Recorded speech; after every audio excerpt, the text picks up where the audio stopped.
weight today? What time is it? Not too bad.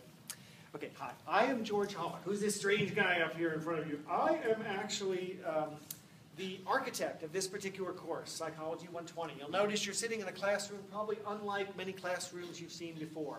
And that's because this course is actually something we call a hybrid class. And so I'm going to tell you a little bit about how this course came to be and a little bit about psychology. And basically, I'm the director of undergraduate studies in psychological sciences, so I want to welcome you and tell you a little bit about psychology and basically introduce you to the course. So here we go. So the first thing I usually like to start off with is when people take a course in psychology. How many people here have taken a psychology course before? Few. But for everybody else, often people have a few misconceptions about what psychology is and what psychology does. And they happen for a lot of different reasons. People have misconceptions. Well, when you think about psychologists, what do you typically think of? Psychologists study what? If you've seen the movies, I've seen the movies, I know what psychologists study. They study crazy people, right? You know, I've seen the movies. People like Russell Crowe in A Beautiful Mind.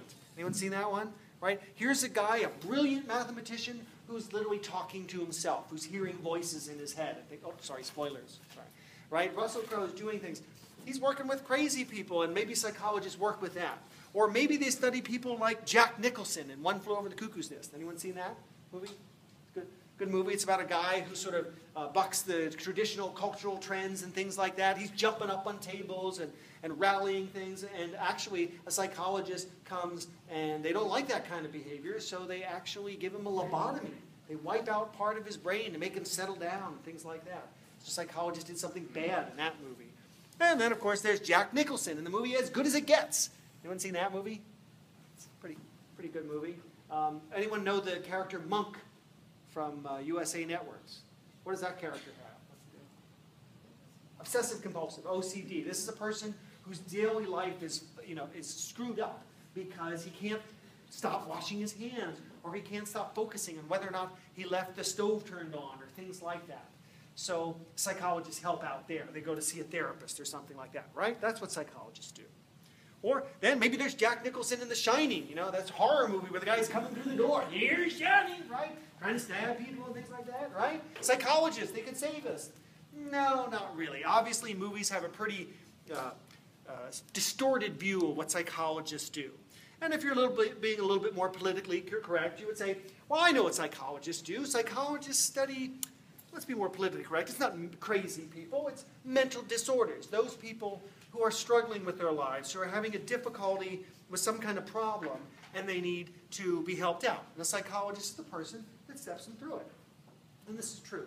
If you think about why psychologists are important, why this class could be important for you, psychologists can save lives.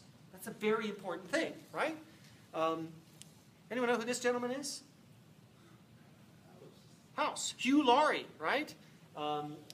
Great 9 wonderful seasons of House. He suffered all his life and has suffered all his life from severe depression.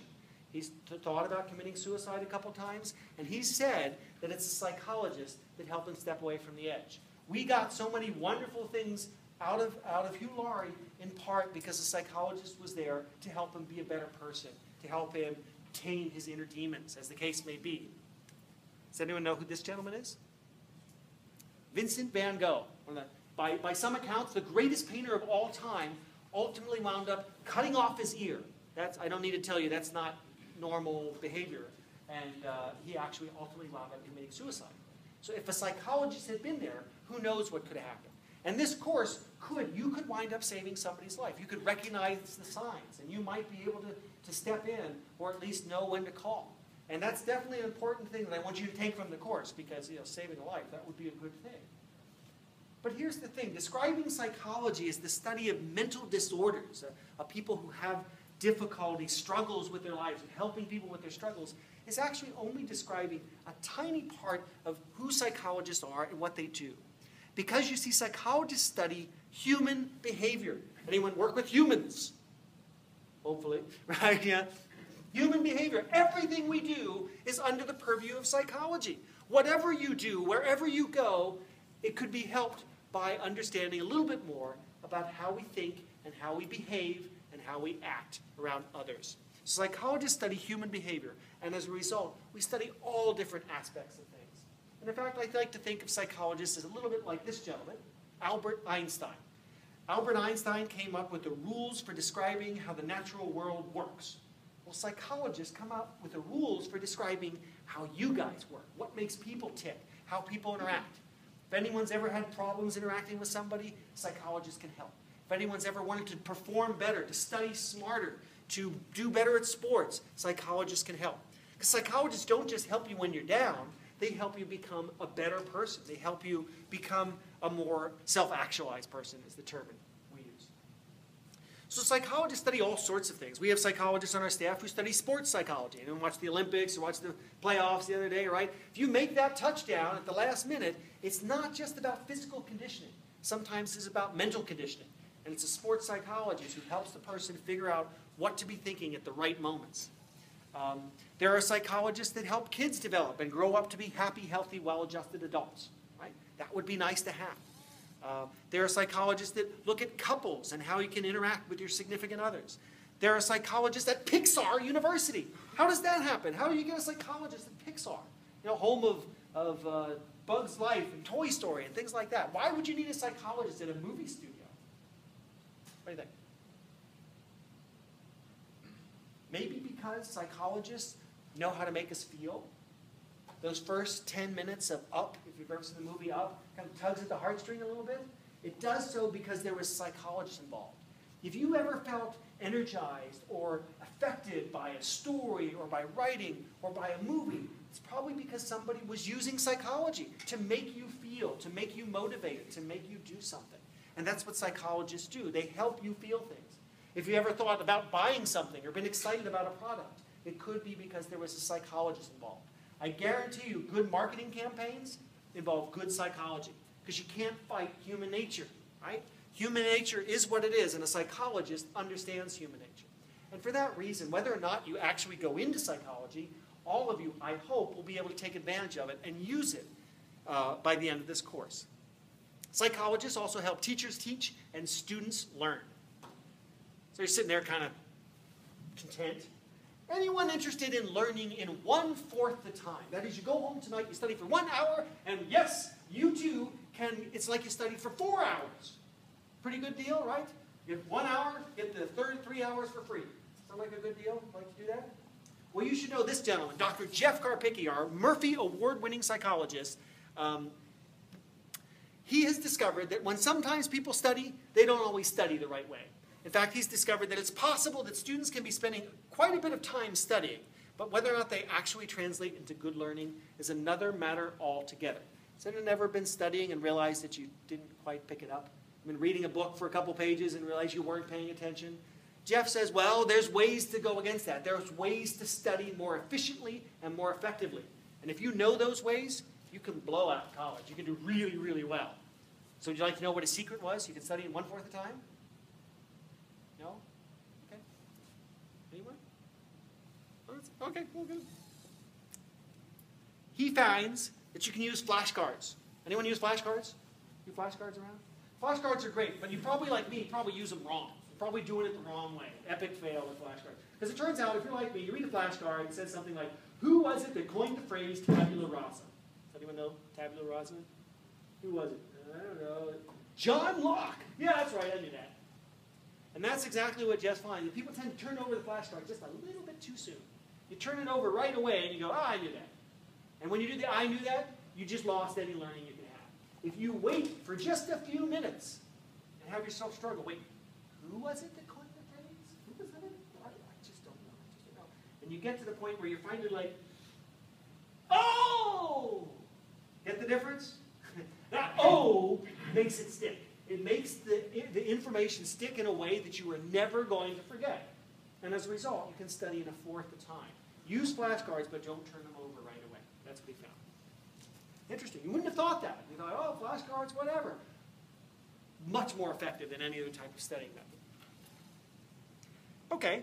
Just in case that wasn't impressive enough, anyone interested in getting a half to a whole grade better in their course?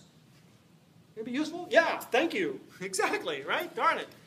Well, you've come to the right place, because this course is a hybrid course, and it turns out hybrid courses, while new to Purdue, they've been studied a lot elsewhere, and students in hybrid courses get anywhere from a half to a whole grade better. So it's a very powerful thing. So this strange new course you're in, hybrid course, will help you get better grades. So what is a hybrid class? Anyone heard of hybrid classes before? Anyone heard of hybrid cars? No, hybrid car, right? Hybrid car is a gas guzzler and an electric car, combine the best of both worlds so you don't get stuck by the side of the highway without any batteries to plug in. Well, hybrid class is kind of the best of both worlds. It combines online content with live recitations to get something that is more efficient and effective than either one by themselves. Here's an example of a not hybrid class. Anyone been to class of 50? It's a good experience. I highly recommend going to a lecture experience. It's like 5,000 people in a classroom. It's like Elliott Hall of Music. It's huge. And if you think it's intimidating to be sitting in that classroom and be lost in the sea of faces, you should try standing down there, right? And there's a problem with things like class of 50. It's a very efficient way to tell you information. That's how I'm telling you information now. The problem is it's not a very good way to get actively involved in a particular type of learning. And learning is active. So large lecture courses tend to be very passive, very just sit there kind of thing. And I always feel in these large classes where there's 400 students, like I'm Russell Crowe in Gladiator, right, dancing down there. Please, are you not entertained? A little bit. No. Yikes, right, as it goes. And that's a problem. Because these days, I can go home and watch Russell Crowe in Gladiator on TV anytime I want. I don't need to come into school and watch him. That would be ridiculous. There are better ways to entertain. And in fact, we now know that there are better ways to learn. So this model that we're talking about, this hybrid model, is something called flipping the class. In your typical traditional classroom, you get the lectures in class. So you have a lecture, one dancing monkey on the stage doing his best to try and entertain you, kind of like now. And you're, like now, just sitting there because it's boring. Nobody likes that. I'd rather watch, the 3D or something like that. Well, what a flipped class does is this is the last time you have to sit here and listen to somebody like this. In flipped class, you watch the lecture at home on your own time, whenever you want. And then when you come in to class, which you only do once a week, you can work through the exercises, struggling through them when help and personalized attention is available, when you can get help from your fellow neighbors. And we found this is a very powerful combination. Because what happens is we can get many different psychology professors. In this course, we have 10 Purdue psychology professors who are giving their very best lectures, who are telling about their passions, their thing that they understand. And the great thing about that is you can pause it. Finally, you can pause a Purdue professor and say, wait, go back, rewind, re-listen to what they're saying, and it makes it easier to understand because you can listen to those parts you didn't understand. You can go at your pace. There are many different professors. We can bring in more professors than you would ever see in any other class. It's a terrific study aid. Viewing goes up right around the time of the test. What was it that instructor said? Let's go back to tape. Very nice. And finally, we have closed captioning on these lectures. And by the way, even if you're not hearing impaired, watching the lectures with captions on seems to help your grade by as much as a fourth of a point. So, fourth of a grade. So turn those captions on. See what effect it makes. And then, look at this room. You get to come into a very, very different kind of classroom where we have live recitations with activities. And there's high interaction. Not right now, but when you're doing the activities, you're going to come in and you're going to work your way through real-world, hands-on activities of just what psychologists do. And you're going to get experience with that. And that's really important because it's student-focused. It now takes the lecture away from the dancing monkey on the stage and puts the learning back on you, where it should be. You need to learn this stuff. You need to develop these skills that could help you maybe save a life one day. So doing these activities are the only way we know to get you through it. That's also why we're going to do a lot of quizzes and things like that, because we know that quizzing, according to Karpicki, is one way to help you learn this material. The other nice thing about student-focused things like this is your fellow students, they're learning too, so they might be able to explain something in a way that the instructor never would. I'll never forget, there was an engineering student who drew an equation for assimilation and accommodation, a psychological concept. And the other engineering student was like, oh yes, now I understand. I'm like, oh, what? That's not how I would have explained it. But it worked. For that student, it made sense. You're going to be able to help each other. And you'll get out of this exactly what you put into it.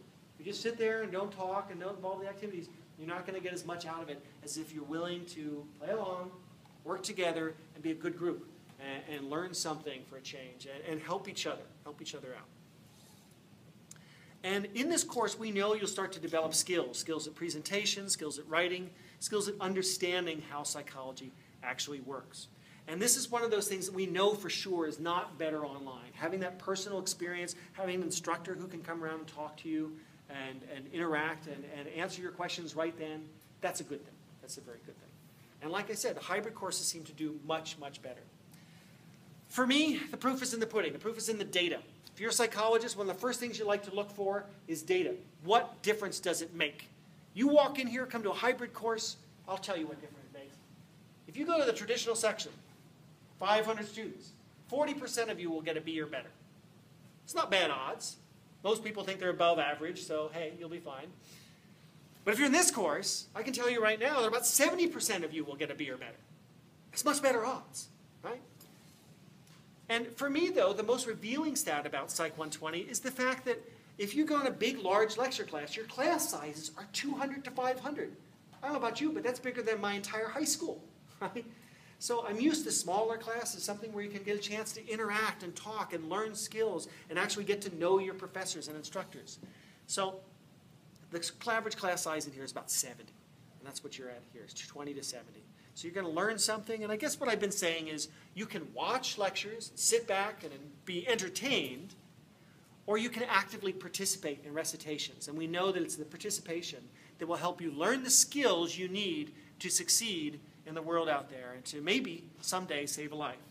So I guess what you're going to learn here is the way to apply these things. So I wanted to thank you for making the choice of coming into a hybrid class and joining with us in this unique experience, and welcome you once again to the hybrid class. So thank you very much.